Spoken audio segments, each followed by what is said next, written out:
Are you feeling exhausted by the constant demands of teaching? Do you find yourself wondering if there's a way to balance both your career and your well-being without burning out?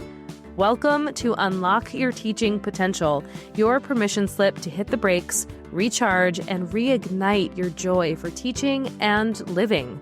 I'm Dr. Jen Rafferty, former music teacher, author, TEDx speaker, and founder of Empowered Educator. And I've been where you are, exhausted, overwhelmed, and just trying to get through the day, making it all work. So each week, I'll bring you short, powerful episodes with actionable tools to help you reclaim your energy, set boundaries, and step into your full potential, both in and out of your role as an educator. So take a breath and let's dive in. It's time to unlock your teaching potential because the world needs you at your best. Today, we are unraveling something so many of us carry like a badge of honor, but underneath, it's often a really heavy weight. That's perfectionism. If you're a teacher or a school leader who prides yourself on getting things just right, the perfect lesson, the perfect response, the perfect email, even the perfect classroom decor, you're not alone, but here's the thing. Perfectionism isn't actually about excellence. I'm going to say that again. Perfectionism isn't actually about excellence. It's often about protection.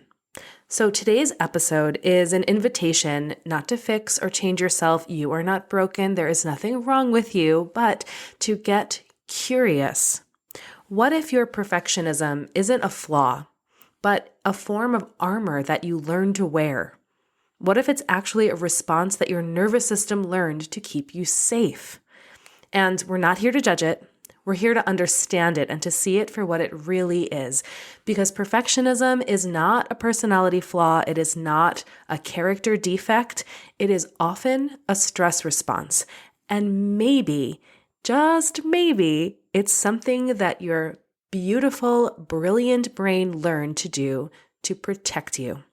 So, as we always do, let's look at the brain activity behind the behavior.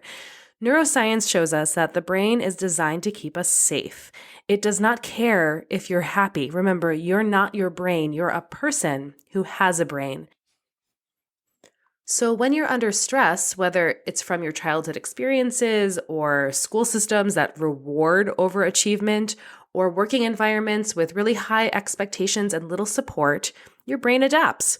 And perfectionism can be one of those adaptations. It's often a learned behavior that is rooted in fear. The fear of failure, the fear of disappointing others, fear of losing control, or even the fear of being unworthy. And now for some of us, perfectionism started really early. Maybe we learned along the way that mistakes weren't okay. Or maybe you learned that you were only praised when you were achieving things. Or perhaps some chaos at home or in school made you crave some sort of control in any way you could find it. And your nervous system said, got it. If I'm perfect, well, then I'll be safe. This is your incredible amygdala at work. Remember, that part of the brain that scans for threats. And in the response to the stress or perceived danger, right? Not actual danger, but perceived danger, it triggers fight, flight, freeze, or fawn. So for example, your nervous system thinks, well, if everything is perfect, well, then no one will be upset with me. And if I never make any mistakes, I won't be rejected. If I just do everything right, then I will be safe. Does it sound familiar? Fawn mode is when we over-accommodate in an effort to keep the peace. We overperform, we overdo, and we over-effort. And perfectionism often lives right there in that fawn response. And we're going to be talking about fawn response specifically in a later episode this season. So when we talk about perfectionism, we're really talking about the nervous system trying to regulate a sense of belonging and safety by trying to control what it thinks it can. So again, to be crystal clear, there is nothing wrong with you. This is a coping strategy that is a brilliant and adaptive and protective move from your nervous system. But over time, it no longer serves you, and it can be exhausting. So often, our nervous systems are operating in an old pattern in response to an environment that no longer exists. And I want to pause here and call something out that's really important. Perfectionism often gets rewarded in schools, not just for teachers, but for students too. I mean, think about the ways schools uphold perfectionism as the standard. Perfect attendance awards, honor rolls, GPA rankings, the never miss an assignment kid. And we don't always mean to, but we often reinforce perfectionism as the right way to succeed. And look, I know this firsthand because I was that student. Even when I was in college, deep in my pre-service teaching program, I clung so tightly to doing everything quote unquote right. I felt this constant pressure to prove that I was meant to be there, to earn the respect of my professors and my mentors and my other classmates. And I remember this one particular class where we had to design a unit plan from scratch.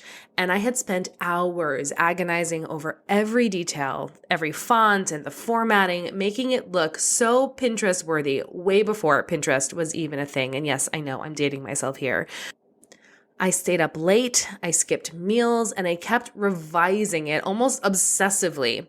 And the morning it was due, I had barely slept, but I walked in with this bright, polished binder, and I got praised for it. And what no one saw, though, was the anxiety that I was feeling and how little I was sleeping and taking care of myself. I equated being perfect with being competent. And what that did, well, it kept me isolated. It kept me afraid of failure when we know that failure is where some of the most powerful learning happens. And if you haven't already listened to it, go back to listen to season 3, episode 22, where I interviewed Teresa McPhail about embracing failure as a path to success. I put the link here in the show notes too, so you can easily access it after you listen to this episode. So this perfection equals competence belief did not magically go away when I became a teacher. It followed me into the classroom. It followed me into staff meetings. It followed me into my relationships with my students. And if I'm being totally honest, it followed me in my home life too. So now when I see students who are overachieving, who are highly anxious, who are afraid to be wrong, I see a little bit of myself in them, and I have to ask, what are we unintentionally teaching our kids about what it means to be quote unquote good or quote unquote successful? Perfectionism doesn't teach resilience. It teaches people to hide and overfunction and over effort, to ignore their bodily functions, to fear mistakes. And this all comes at a cost for everyone. Because remember, perfectionism is actually a coping strategy, not a sustainable path to growth. Perfectionism is not a badge of honor. It is a signal that we might not be feeling very safe. When you get praised for having the best bulletin board, for always turning things in early, or for volunteering again, even when you're exhausted, you become that teacher, that reliable one, the one who has it all together. But what's rarely talked about is the anxiety that lives underneath. Those sleepless nights, the feelings of self-doubt, the sense that even when you're doing your best, it never feels like it's quite enough. Perfectionism isn't just exhausting, it's depleting. It disconnects us from our joy, our creativity, from our capacity to connect with others in a real, authentic way. And here's such an interesting paradox, because when we're in perfectionism, we disconnect from the very parts of ourselves that our students need the most. Your kids don't need a perfect teacher. They need a regulated teacher. They need a teacher who models what it looks like to try, to fail, to repair, to rest, to be human. And does this mean that we don't have high standards of excellence? Of course not. But we need to be mindful of how we get there. We need to be mindful of asking where our motivation is coming from. Is it coming from curiosity and inspiration?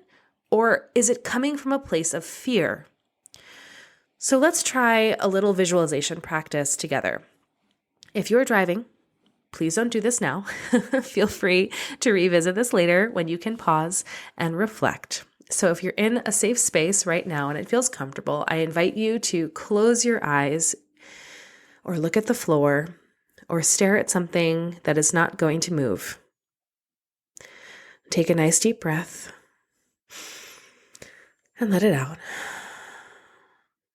And do that one more time. Take a nice big breath in and out. And now I want you to picture the version of yourself that feels the need to get it all right all the time. I want you to notice their posture. Notice their energy. Notice what they're carrying. And start to imagine the times when perfectionism shows up. When you're rereading an email 5 times before sending it. The times when you stay late redoing your bulletin board that's already fine. Or the times that you feel like you need to fix everyone else's problems. Keep breathing. Deep breath in and out. We're simply noticing. This is important information because we can't change what we don't notice. And now, as your eyes are closed or staring at the floor, say out loud or silently to yourself, I'm safe, even when it's not perfect. Doing my best is enough. My worth isn't equal to my output. Take a deep breath in and out, and when you're ready, you can come on back. These moments matter. Every time you pause and notice and breathe, every time you choose self-compassion over self-criticism, you are creating new neural pathways. This is how you rewire your brain to feel calm, to feel confident, for more clarity, for remembering your enoughness. Because enough is a decision, not an amount. And you are the only person who gets to decide when it's enough. And when we release perfectionism, you make space for authenticity, for creativity, for connection. You reclaim your potential, not just as educators, but as humans. So as a reminder, you're doing enough. You are enough. And now you get to give your students a model of a whole, imperfect, emotionally available adult. Let's be brave enough to teach with the brain in mind, not just theirs, but yours too. And before we close out to pick a card from the Empowered Educator card deck, Teacher Appreciation Week is around the corner. And while in Empowered Educator world, Teacher Appreciation Week is every week, now is a time to celebrate you even more. So this is your gentle reminder that you deserve to be celebrated deeply and often, which is why we put some awesome new things at the Empowered Educator School store to explore meaningful, soul-nourishing gifts created with your well-being in mind. You pour so much into others, so let this be something that pours back into you. Head on over to empowerededucator.com/school store or click the link in the show notes and treat yourself. And the card for today is, your impact is directly related to your own personal growth and development. Isn't that true? And what's so interesting about this is the limitations that we put on ourselves then become reflections in our classroom. You know, wherever you go, there you are. And the more you dive deep into who you are and create a clear path to who you want to be, the more you are going to reach your potential and continue to grow into your potential and expand your potential, and in return, do the same for your students. Remember, the most generous thing that you can do for your students is take care of yourself. So if you found today's episode helpful, be sure to subscribe so you never miss a moment of inspiration. And if you're loving the show, I'd love for you to leave a review. This helps more educators like you find the space to unlock their teaching potential too. Until next time, please remember that you are a gift to this world, so act accordingly. See you soon.